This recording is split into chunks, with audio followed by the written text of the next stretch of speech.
Hey guys, it's Matty. I'm back in this video to answer some tattoo questions and help you guys out. I'm going to be talking about the myths of tattoos.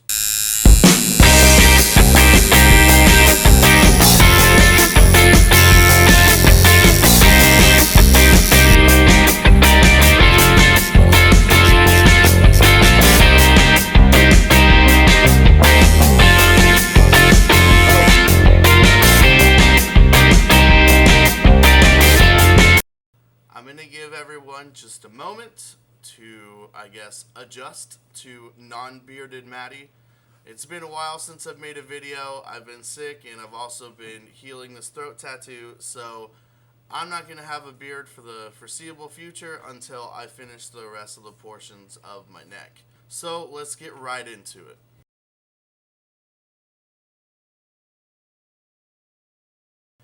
This one is completely false. Chlorine does not get below the first layer of skin, and it's definitely not going to fade anything because it's not going to get deep enough. Now, if you have a fresh wound from a fresh tattoo, it's not normally best to get into a pool because chlorine's going to irritate the wound, and why would you want to put that many chemicals on a fresh wound?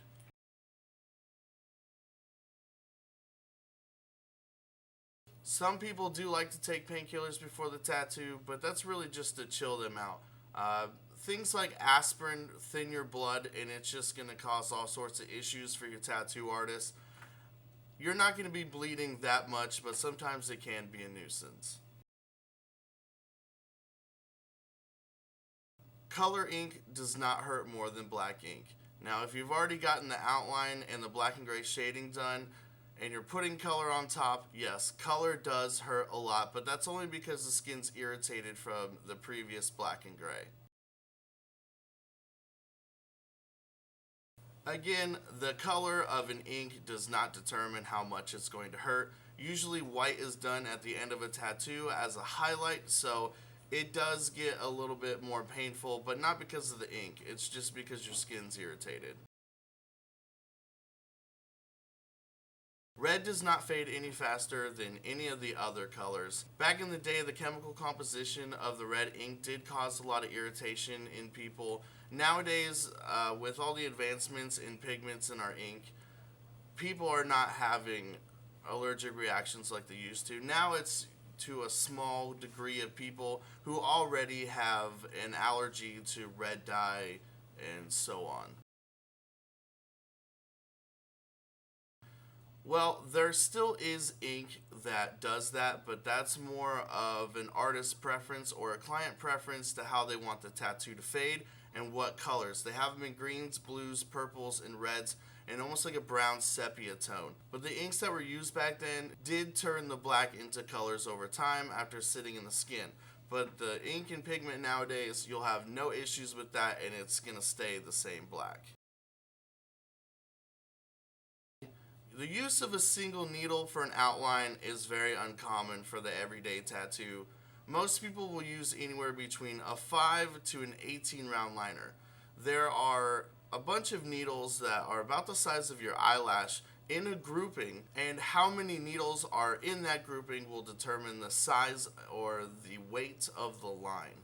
Some people do say that the bigger the needle, the more it hurts, but that's simply untrue. It's like when people lay down on a bed of nails. The more nails that are there, the more surface area that it's covering, and it actually hurts a lot less.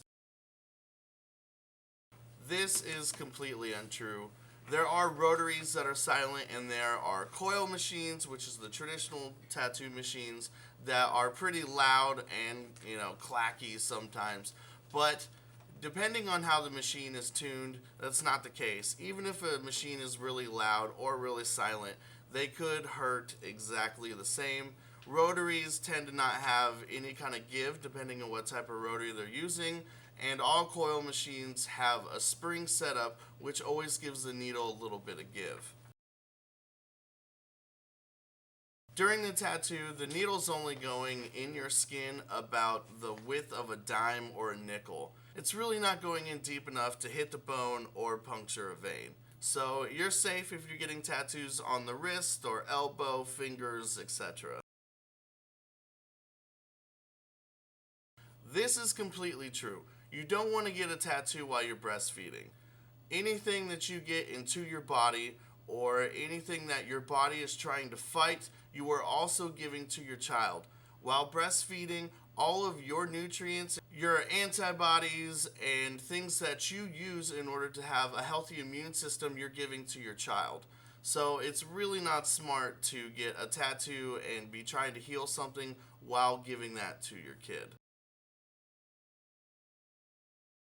This is false. You can definitely shower after a tattoo. Some people that don't take showers at night will just clean their tattoo, wake up the next day and take a shower.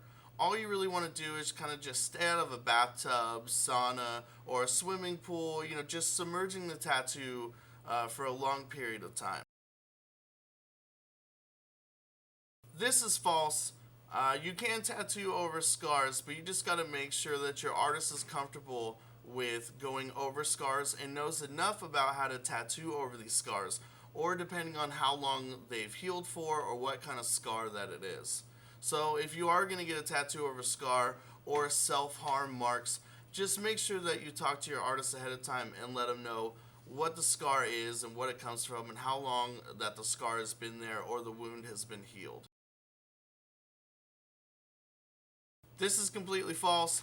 You definitely don't want to cake any kind of ointment on your tattoo. You really need your wound to breathe. If you're putting too much stuff on there, you can have reactions like bumps.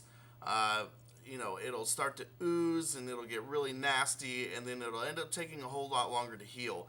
Because once that ointment gets off of the wound, it'll scab immediately, and then your tattoo might not heal for a month, and it's going to create a lot of scar tissue. So this has just been touching on some of the myths that I hear all the time. If you guys have any questions or you guys have heard anything that you want debunked, just leave it down in the comments below, and I will answer them as soon as I can.